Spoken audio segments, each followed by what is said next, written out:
with the basement. This is Izzy Mill, and I got a very talented artist here with me today. You know what I'm saying? If you're in Charlotte, if you're in Atlanta, if you're in LA, man, you might know him. He goes by the name of Isaiah Pharoah, man. Susie choosy. She said she loves me, don't ever wanna lose me. She hit me up when her nigga acting boozy. He a lame, he a motherfucking goofy. Talking like he knew me. He think he a big boy, cause he wearing truies. Bitch, I'm wearing nudies, on stage with nudie. I be in Atlanta so much, I feel like Gucci. Stay away from groupies. Thank you for having me, bro. Oh yeah, no problem, man. But first thing I want to ask you, man, is who is Isaiah Pharoah? Isaiah Pharoah is like overall myself, you know, but even outside of the Pharoah part of the name, I'm Isaiah. Like, what you get in the music is about what you're gonna get in person from me. Like, I don't ever want to portray anything I'm not or put anything out that's not myself. So even when it comes down to like all aspects of creating, like film, talking music, you know, like cover art, damn near like all my stuff, it's like a brand of like Isaiah, and I just really truly being yourself and being your own person. The Pharoah part came from like one of my favorite projects by Travis, and like back in early high school, and it really like took a impact on me. And then I was just messing around, made it my name, Al Pharoah. That's like Travis' like first mixtape, and it's just something that stuck with me because I was just like, his sound was unique, it fit like a pocket that nobody really touching quite yet, you know. And I feel like it was something that really just like it just stuck with me throughout time. So that's why I never got around to really like changing my name or anything, because it's kind of like something where I could always think back to, like, damn, this project is like, when somebody asked me, like, just even asking me was like, nobody has asked me that question. It's just kind of been there for so long. But I've been pushing the Isaiah brand, like the Isaiah I Love You brand so much. Like, I kind of like, didn't lose base with that, but it's just kind of like, it's good, it's refreshing to remember, like, damn, like, that project is like a reason why, like, I did want to take, things like a higher level of like creating. So is Travis like one of your main influences? At a point in time he was, like, definitely how you get your first artist like Tyler, Travis, like a lot of my early shit was sounding like, anybody that first time making music, your early shit is gonna sound like the people you like. So of course, like in the beginning, like that's the shit I was really gravitated to, but I found a way to like,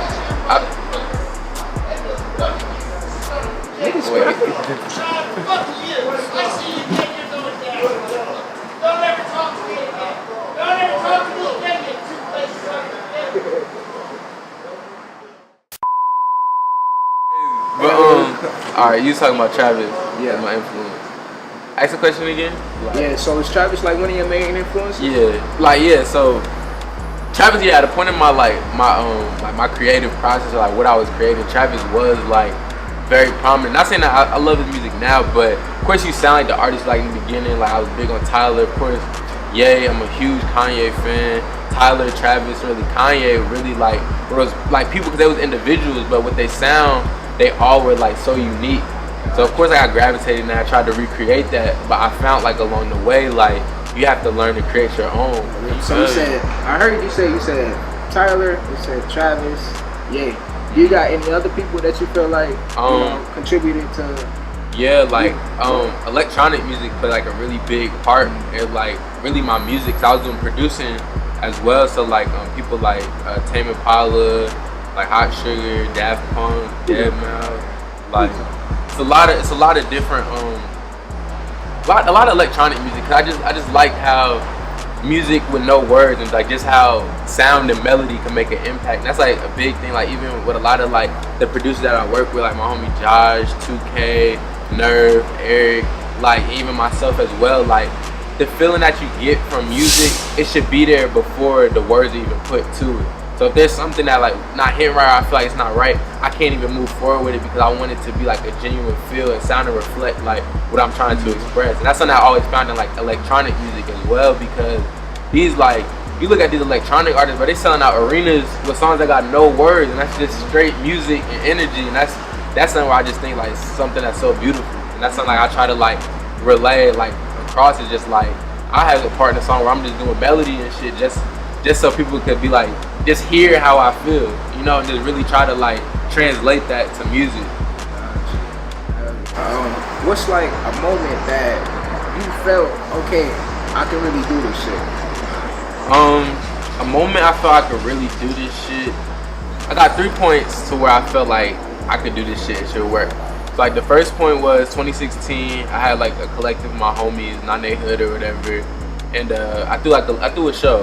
And I just really saw like for the first time like I marketed that shit, niggas promoted that shit. There's like other like local artists in the city. And that was the first time like I just like people came out to like an event that my name was on, you know? That shit just really was like, damn, like maybe I can do this shit. Then I went to Atlanta, and just going to Atlanta, bro, it opened my eyes, and not even from like a music standpoint, but just like life, bro. I was exposed to, you know, positive and negative people. I was put in situations, bro. Like I was dealing with, you know, my relationships and stuff. So it just opened my eyes a lot, and that was another part of like shit I could do this not from a music standpoint, but also from a life standpoint. And I feel like that's a major transition to be like, damn, like can you really do this? And just knowing that you could do life, like that shit will influence your passion or whatever else you want to do if you can do that. And my third time, actually like my most prominent time, was my last show here. I had a show, it was in the beginning of August, and like that shit just really opened my eyes because I did a show in 2016, but I was still finding my sound then. So this time is like I kind of solidified my sound. I have been moving around, doing shows here and there, but I hadn't came back to Charlotte since 2016. So when I came back home, the love was just crazy. Like all my homies was there, people I didn't know was there. Like, but that shit was like I was emotional, like my eyes watering and everything, because like nothing can explain that feeling. Like the energy in that room was just so crazy to hear. Like people really like yelling that shit, bro. Like I like the first time I understood how like artists feel like just going and when they go on tour and stuff like that, like that love, and it was so genuine, you know. But yeah, man, like I don't know, I get this positive energy from you, man. Like, do you really, is that something you pride yourself on? Just like, yeah, you know, just yeah, like crazy shit. Even before Ye was on this whole love and positivity shit, I've been on that because like it's been times where like I wasn't comfortable with myself. I didn't like, you know, I didn't really like, I didn't say I didn't love myself, but I just felt like, you know, something wasn't right, or like, and I just grew to a point, like, that's why I go by the Isaiah I love you as my tag, because like, not only do I want people to say that, but it's like, I really do have love for myself, and like, I have like self-confidence for myself, and like, nobody should be able to like, bring that down. I just feel like, if I have all this like, you know, positivity and just like self-confidence, why don't I put that on other people? For somebody that may not know me, like, damn, this nigga confident. Well, like, nigga, you could be confident too. Like, if I walk in the room and I think I'm the greatest nigga in the world, that's not saying that you're the worst nigga in the world. You should be like, damn, I'm the greatest nigga too. Like, that's all I want to do, is just really like, just be on some positive shit. Of course, I'm gonna talk my shit, you know, flex a little bit, and songs. You know, that's part of it, but that's not to put anybody down. That's just your self-confidence. Like, I genuinely do have love for everyone. I look for the greater in everybody that I meet too, and I like, regardless of situations, and that's really what I do. Do you feel like your parents like had an effect on you with that? Like, are they, you know what I'm saying? Yeah. Like, some along the same lines? Yeah, like my parents super cool. I mean, they're more like corporate, kind of like, you know, more on the business side. So that was always like a big, like, just like a difference. But like, mom's always super supportive, bro. Like, you know, she was always like, yeah, go ahead, you know, just letting me like do what I had to do. And that's something like I don't take that shit for granted too, because I know people like that, where their parents be like, fuck that music shit, you going to do this, you need to go do this, but like they always been like cool. Like if they see like I had a plan, like, you know, if I'm like, look, I'm gonna go do this film shit, but look, I also want to do my music shit too, so let's like, I'm gonna figure it out to where I'm getting this shit done. And that's kind of like what I did. Like if I had a plan, they fuck with it, you know. And that's something I always appreciate. My parents always been super supportive, and like we just, you know, that's something that reflects, you know, like the support, like that's big, you know. And that's one thing I try to do too, like reflect that for the people that don't. Like if I see something I fuck with, like I'm gonna support that shit, like, cause why not? Why act like, oh, you too cool or you too good just because, like, bro, no. Like if you see somebody that's doing something, working just as hard, just like I told you, like if I see somebody working just as hard as me, man, I'm gonna show that nigga some love. I'm gonna do what I can to help. Of course, like you can't help everyone that asks, because at the end of the day, like, I'm trying to help myself. But I mean, like, we could work together and make something like work, and I feel like that's like the biggest thing that's like really been like, just like positive energy, and just somebody got a plan, bro. I'm with it, bro. I'm pushing it, I'm helping it to my fullest, you know. Yeah. Yeah, and I noticed that even with, you know, your homies brand now, Yeah. BYOP. Yeah, Now, explain that to the people, man. What's that? What's that right there? You sure do? You might just have to take it off, bro. Yeah. But yeah, you know, it's a little Isaiah's World merch, be in person. But yeah, that's my homie, bro. Like, we just linked up because I had just been seeing his clothes around like, this is probably like 2016, like late 2015. I just been seeing his pieces like going around. We had some like mutual friends and shit. So I just really liked the message, bro. I didn't even know him that well. You know, I just like, bro, I fuck with the shit. I was ordering when he was dropping, just supporting him, like be on person. And yeah, he ended up pulling up to that show in 2016. And then when I came out to Atlanta, he actually pulled up on me. Like, we never kicked it in Charlotte outside of that show, and then pulled up to Atlanta, bro. We just ended up just like hitting it off, bro. Like we just like that's like my brother, you know. Like we just learned, like we was very much alike, like the same passion and like idea he has behind his clothing, same way that I took music, you know. And I meet people that they do stuff but they don't take it that serious. Just do it like, shit, I can make a shirt, or shit, I can make a song. But like when you meet somebody that got the same passion and moving at the same like rate as you, that's something that we just click it off and instantly just like same thing I was just talking the energy and shit, bro. We chop it up about life. Like we don't even always talk about music, shit, and clothing, shit. Sometimes we just genuine homies, you know. This is what it is.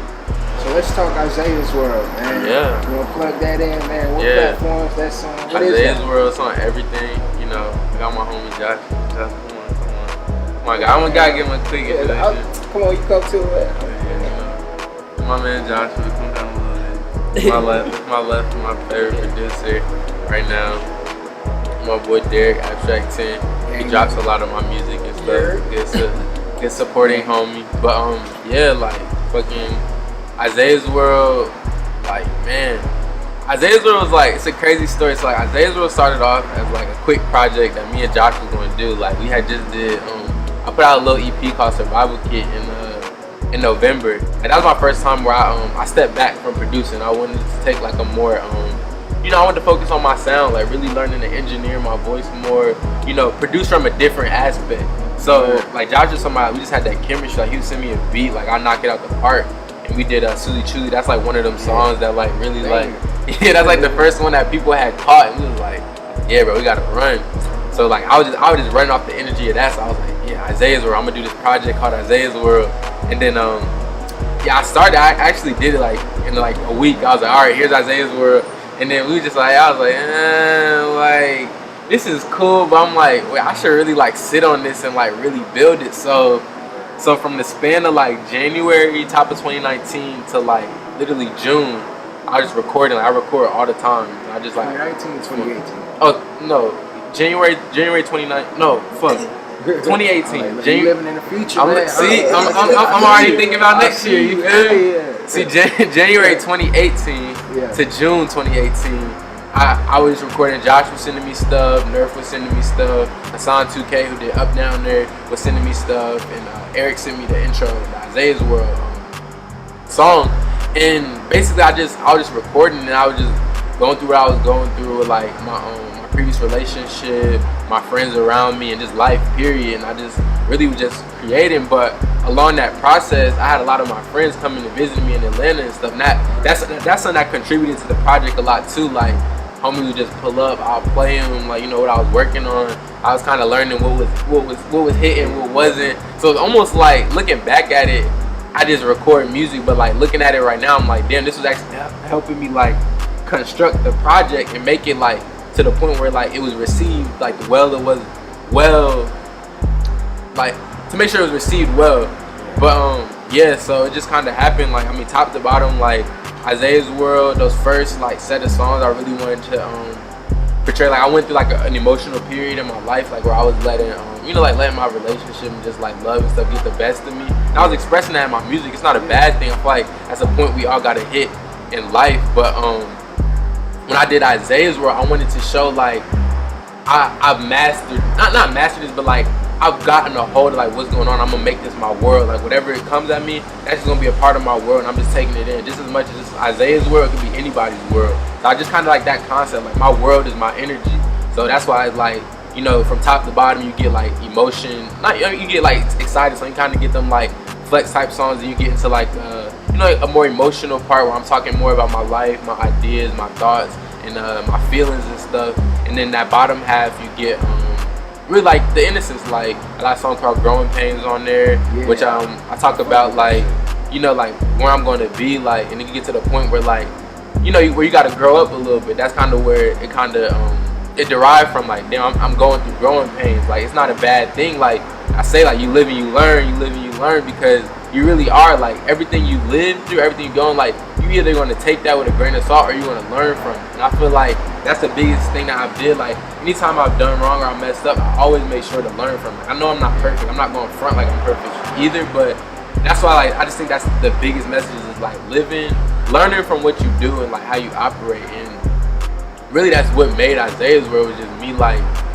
getting to that point of just accepting what my world was and like how things were. And I'm just like, I'm grateful I was able to collaborate with like my homies, because all the producers that I work with, like, these are people that knew me as a producer too. So it was like, it was flipped, and that's why the chemistry on there is so good, because I was tapped in just like that. And it's just, I don't know, I'm just glad like how the project was received, because I really did, like, I wanted this to be like my introduction to like who is Isaiah. When you listen to it, you can kind of get a sense of like where my head is at, And that's what I want to portray. Like, I'm not on there talking big bullshit. I got this gun, I'm shooting, I'm kidding. Like, there ain't shit wrong with that, but like, you gonna get what you hear in the music. Like, just as like honest I might be on the song is how honest I'm gonna be in person. That's the biggest thing I was trying to portray. Future, I just see great things. I look at everything a year ahead, so I may not have the plan right now, but I already know, like, I'm working on, getting some stuff for myself, and putting my money more towards my, my art. Yeah, you feel me? That's what I'm doing. Yeah. You got anything you wanna lead the audience with? Thank y'all for supporting. Thank you for all my homies, man. I love everybody, bro. Shit, I'm thankful for, giving me this little platform. Tired of shit. Everybody tired of shit. Niggas been working. But bro, like, if you got something you want to do, just keep at it, man. It's just so amazing. Just like, remember, you writing your own history. Like, you writing your own story. Everything that you do, don't ever say like, oh, that shit don't matter, or like, cause everything that you do matters, So if you're gonna do something, make the best of it, and just, you're here, bro. You support me, I support you. I'm just here spreading love. I'm just going to keep doing it and to the best I can. If anybody ever catches me acting different or like trying to be something I'm not, like, call me out on that shit. Like, at no point, because it could be something I could just not see, and I'd rather just be said like, Isaiah, you acting mad wild, like, that's not you. I'd rather like be called out on it versus like not knowing, So that's it, bro. Appreciate you for having me, bro. Definitely want to link back up soon, man. Always, man. Once again, man, this is The Basement CLT. We out, man.